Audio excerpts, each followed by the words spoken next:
agendanya dalam rangka apa, Pak? Kita kan kunjungan jenguk Amar untuk persiapan sidang tanggal 9. Ya itu. Oke. Ada yang dibahas, Bang, sama Bang Iman, turunan dikit, Bang Iman. Yang dibahas itu kan persiapan sidang saksi. Sebelah kanan dikit. Besok kita kan mau menghadirkan saksi ahli. Saksi ahli ada 4 ya. Ahli narkotika, kemudian ahli manajemen penyidikan, kemudian ahli manajemen lapas, kemudian ahli tentang psikiater. Nah, itu yang kita bicarakan dengan Amar. Dan kemudian juga tentu kita menampung keluhan-keluhan dia kan tentang ya ada isu-isu kan bahwa akan dipindahkan. Dan kita juga akan mengajukan surat juga ke Dirjen Pemasyarakatan. Keberatan lah kalau kita dipindahkan karena kan yang harus dipahami kan ajas praduga kan harus dasar hukum kita kan ajas praduga nggak bersalah. Ya itu harus kehormatan, itu kan hak asasi. Jadi kalau belum ada keputusan ya jangan ada lah isu-isu dulu kan gitu. Tapi memang isu itu kuat, Bang. Artinya Amar ingin dipindahkan lagi ke Nusa Kambangan. Ya isunya kan lebih tahu media lah daripada kita kan. Ya isu itu kan juga bikin merasakan juga ke terdakwa sendiri kan. Tapi Abang udah mulai memastikan ke pihak terkait mengenai isu ini? Ya ini kan kita mau datang ke sana kan. Sekalian juga meminta secara resmi juga kan informasi itu melalui tertulis kan gitu. Bentuknya Abang memberikan permohonan atau cuma menanggapi? Ya permohonan keberatan untuk Amar dipindahkan ke NK sebelum ada keputusan yang berkekuatan hukum tetap inkrah. Ya, tapi Amar sendiri terganggu juga, Bang, artinya dengan isu itu mentalnya jadi down atau seperti apa? Dia untuk terdakwa pasti down lah, ya kan? Jadi dia kan bisa nggak konsentrasi menghadapi sidang kan gitu. Ya memang kita udah persiapan surat itu. Habis ini kan kita mau ke sana untuk mengajukan surat tersebut. Nah, baru nanti kita kan mungkin akan minta bertemu juga dengan Pak Dirjen gitu. Harusnya kan kita minta transparansi lah, karena kan kalau dari pendapat kita dulu kan pemindahan Amar ini kan terburu-buru tanpa ada asesmen dan kemudian juga tim penilainya, TPP namanya. Nah ini kan ini yang kita minta ketransparan itu kan.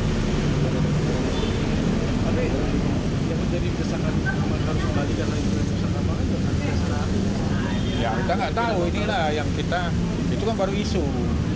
Mudah-mudahan kan itu tidak benar. Kan? Bukan persidangan itu berpengaruh ke keamanan dalam Ya insya Allah enggak lah. Kita lihat ya di sini pelayanan kan proporsional dan diperhatikan dengan baik sama masalah makanan, masalah pakaian, dan hubungan komunikasi dengan pengacara kan dikasih akses luas-luasnya. Kapan aja kami ketemu, contohnya kan dikasih. Jadi nggak ada lah itu akan ajam itu kan bukan zamannya. Kalau dulu boleh lah kita khawatir, kalau sekarang nggak perlu lah. Apalagi ini kan udah perkara ini kan udah dipantau oleh media kan, nggak mungkin lah. Saya yakin lah Pak Menteri, Menko, ya kan Pak Dirjen pasti tahu lah bahwa perkara ini kan udah terpublikasi oleh media. Jadi publik udah mengikuti persidangan ini. Jadi yakin saya pihaknya Dirjen nggak akan gegabah gitu. artinya Berarti tidak ada ancaman-ancaman ya bang sejauh ini bang? Sepengetahuan kami PH tidak ada, dan pelayannya juga alhamdulillah baik. Kami dihormati di sini, malahan aturan ke sana kan ya kita ini kan dengan pemeriksaan yang ketat dan tidak boleh bawa dompet lagi, dan makan malah dikasih. Kalau namanya PH nih kan hujan ini, kita kelaparan dia dikasih makan di sana kan gitu, minum juga. Jadi memang menurut saya sangat luar biasa, pelayanannya sangat bagus. Bang, tadi abang bilang katanya untuk saksi yang nanti besok akan dihadirkan, salah satunya ada saksi manajemen pendidikan. Itu urgensinya apa bang? Menghadirkan dari pendidikan terkait masalah kasus yang Ya kan kita lihat persidangan udah jelaskan banyak kejanggalan-kejanggalan dalam penyidikan ini. Nah itu yang bisa menerangkan nanti kan ya orang yang ya ibaratnya orang yang pernah ibaratnya bertugas di polisi yang udah sekian tahun mengabdi sampai pensiun kan gitu. Jadi dan beliau kan dosen juga, kan dosen. Jadi otomatis kan keterangan beliau kan nanti akan membuka Pandora manajemen ini, Pandora kasus ini apakah terjadi pelanggaran manajemen apa enggak, nah, kan gitu. Tentu lebih yang bisa menerangkan kan penyidik internal sendiri. Contohnya kan Amar ini katanya kan dan kawan-kawan kan menolak penyidikan, ya, didampingi pengacara. Nah, dan tapi kan di persidangan penyidik kan tidak bisa membuktikan bukti penolakan semacam surat pernyataan atau formulir yang diisi yang ditandatangani oleh terdakwa. Nah, kan nggak bisa dibuktikan. Padahal itu kan dalam peraturan Kapolri dan juknis penyidikan oleh Kabar Reskrim juga kan harus ada formulir yang memang harus diisi ditandatangani oleh terdakwa dan penyidik di situ. Nah ini kan fakta persidangan nggak ada. Nah, dan diakui bahwa mereka kan pengacaranya tidak pernah hadir. Nah kalau pengacaranya sesuai keterangan ahli tidak hadir tapi bertentangan di sini, berarti kan BAP kan menurut ahli kan cacat hukum. Nah ya kalau BAP cacat hukum berarti kan berpengaruh ke dakwaan, karena dakwaan ini disusun berdasarkan BAP. Nah ya kan, nah otomatis ya dia pasti tahu lah kalau memang benar-benar hukum ini mau ditegakkan, keadilan juga harus diberikan kepada terdakwa kan gitu. terkait permintaan nama untuk ketemu anak-anak sudah ada respon dari RSP? Ya ini bisa kalau untuk sebenarnya ketemu anak-anak itu kan sesuai dengan SOP Dirjen juga kan diperbolehkan. Cuma kan sekarang untuk yang menghadirkan ini kan tentu harus ada orang tuanya. Apakah orang tuanya ya memberi apa tidak? Ini kan kami belum masuk di situ ranahnya. Lebih bagus ditanyakan ke yang memegang hak perwalian. Dalam ini kan mantan istrinya. Jadi kalau anak-anak mau ketemu itu tidak ada halangan. Tidak ada, karena anak kandung, bapak kandung, kemudian ibu kandung, istri ya yang nikah resmi. Nah, cuma untuk pacar ya belum bisa, karena statusnya high risk kan. Jadi itu harus kita hormati. Jadi harus dipahami dulu.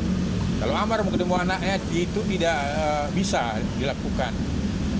Nah, kalau itu memang diizinkan orang tuanya. sejauh ini tapi ada komunikasi mungkin dari adiknya Amar yang mungkin mendatangi ke pihak sana.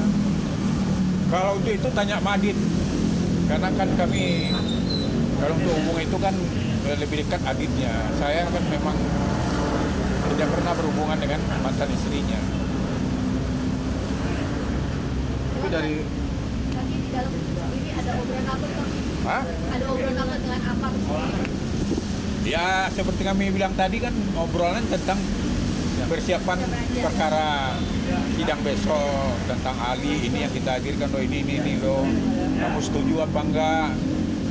Nah, karena kan pengacara bekerja kan berdasarkan apanya klien kan. Nah, ahli-ahli ini ya berarti dia setuju, ya berarti kami hadirkan besok. Ada berapa ahli dan ahli apa aja yang akan dihadirkan bang? Hah? Ada berapa ahli dan ahli apa aja? Ada 4 ahli. Apa aja ahlinya bang? Ya kan kami udah ngomong tadi, kurang rekaman dong kalau gitu. Bang, tapi mungkin ada rencana atau sudah menjadwalkan bang untuk bertemu pihak Irish Bella untuk ngomongin soal anak-anak bang? Itu tanya sama adiknya Arman, dari dia.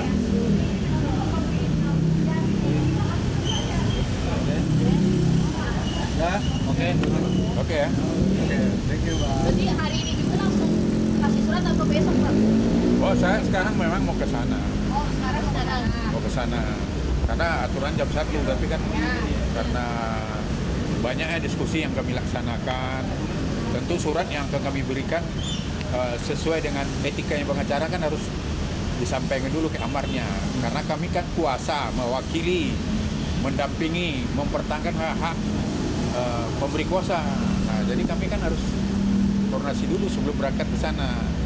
Nah, alhamdulillah dia setuju ya, nanti akan kita ajukan.